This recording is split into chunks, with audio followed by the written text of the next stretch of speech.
Ma chère famille, je pars, je vous aime, mais je pars. Je ne serai peut-être plus là ce soir. Je ne m'enfuis pas, je fais mon devoir. Comprenez bien, je suis soldat. Je vais me battre rien que pour vous. Je pars. Je lui ai dit salut, un petit street troublé. Mais bon, vous le saviez, vous vous êtes doutés. Je leur ai dit que j'étais bien. Ils ont fait comme de rien. Et ma femme m'a attristée, a pleuré. Au démarrage, ils nous ont envoyé un papier avec la proposition d'un voyage, donc répondre ceux qui voulaient venir. Et après, comme il y avait trop de candidats, on a dû faire une lettre de motivation en fait, pour savoir nous déjà tout ce qu'on connaissait sur la Grande Guerre, tout ça, et pourquoi on avait envie de venir, quelles étaient nos intentions, notre motivation, tout ça. Et après, parmi toutes les lettres qu'ils ont reçues, ils ont fait une sélection, et après, parmi la sélection, ils ont fait des groupes. On est arrivé hier matin. On nous a offert un petit déjeuner et après ils nous ont répartis par groupe et on a commencé à travailler. Et mon thème c'est les soldats venus d'ailleurs et du coup on a fait un texte sur les soldats britanniques. Alors il y a un double objectif, il y a d'abord un objectif culturel qui est d'enrichir la connaissance et la culture de nos collégiens, et leur donner un accès à la culture, et un objectif citoyen de formation au devoir de mémoire. Et au-delà du devoir de, au-delà, et finalement ça s'articule bien avec ce devoir de mémoire aussi le devoir de prôner la fraternité. Et donc créer des liens de fraternité comme ça entre les élèves, les apprendre à se connaître déjà. Quand on vient d'horizons différents, d'abord on partage une même histoire. Il faut le savoir, et ils ne le savaient peut-être pas avant de ce projet. Et on parle pas souvent ou très peu de la Première Guerre mondiale, donc du coup on ne sait pas beaucoup de choses dessus. On apprend des choses qu'on ne savait pas, et il y a même des fois où on est étonné. Hier, on est allé visiter les carrières de Wellington. Donc on est descendu à 20 mètres sous terre pour voir un peu, visiter ce qu'avaient construit les soldats néo-zélandais et britanniques. Et puis après, on est revenu ici passer la soirée.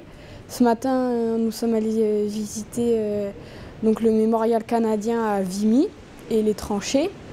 Bon, il a plu, mais c'était bien.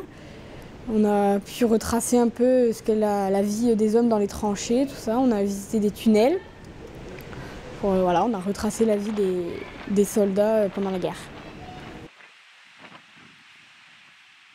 Et on se dit qu'on est sur un territoire où il s'est passé plein de choses et c'est en fait c'est un peu l'histoire du monde qui s'est jouée ici et on s'en rend pas forcément compte, et c'est en faisant des visites et qu'on se rend un peu compte des choses. Là, on est en train de monter un projet, en fait une restitution demain de 2 dernières journées, donc on travaille sur la mise en scène de tout ce qu'on va faire. Moi j'ai fait une fois photographe et ensuite j'ai travaillé sur l'article du journal. On avait un guide et tout ce qu'il disait et que je trouvais intéressant ou important, je l'ai noté dans un bloc-notes. Ce champ de bataille, il est remué constamment par les bombardements. En fait, on a tous pris des notes pendant que les guides expliquaient tout ça. On a essayé de retenir le plus d'informations possible. Après, on a tout mis sur papier et on a fait une grosse synthèse pour expliquer, voilà, pour essayer de détailler un petit peu la vie quotidienne des soldats, nous, ce qu'on avait appris, ce qu'on connaissait déjà avant, ce qu'on a appris en plus, voilà, ce qu'on a ressenti quand on a visité les monuments. On s'est mis à 2 et j'ai récupéré les informations les plus importantes pour moi et après on a monté tous ensemble. Eh mais attends, dis-moi, il y en a vraiment beaucoup des insignes militaires là, non? Ouais, t'as raison, je crois qu'il y en a au moins plus d'une centaine, ouais. Mais pourquoi ça sert à quoi? Mais en fait, une insigne, ça représente un régiment. Et chaque région d'un pays ou pays a son propre régiment.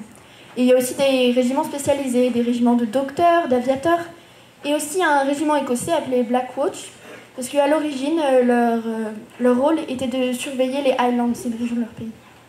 Et j'ai été surprise de la manière dont les élèves ont investi complètement cette mission de restitution et ils ont vraiment cherché à transmettre quelque chose et à nous faire partager un moment de plaisir, d'émotion mais aussi de plaisir.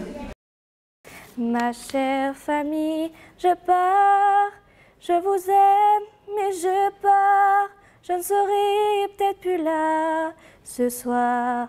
Je ne m'enfuis pas, je fais mon devoir, comprenez bien, je suis soldat, je vais me battre rien que pour vous, je pars.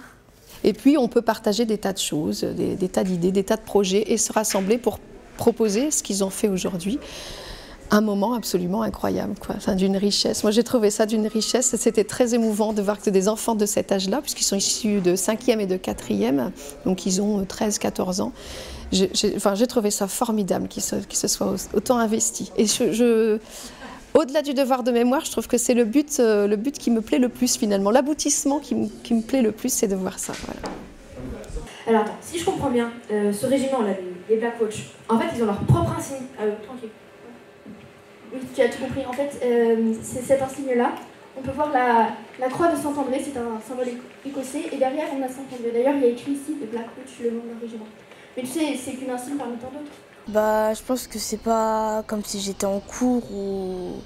Voilà, là, c'était intéressant et ils nous disaient des choses. Ils nous donnaient envie de savoir la suite, en fait. On a souvent un peu rien à faire en vacances. Donc du coup, ça nous permet de s'occuper et puis même on apprend de nouvelles choses, on bouge, on reste pas chez nous, on visite des trucs qu'on n'aurait sans doute jamais visités sans le conseil départemental.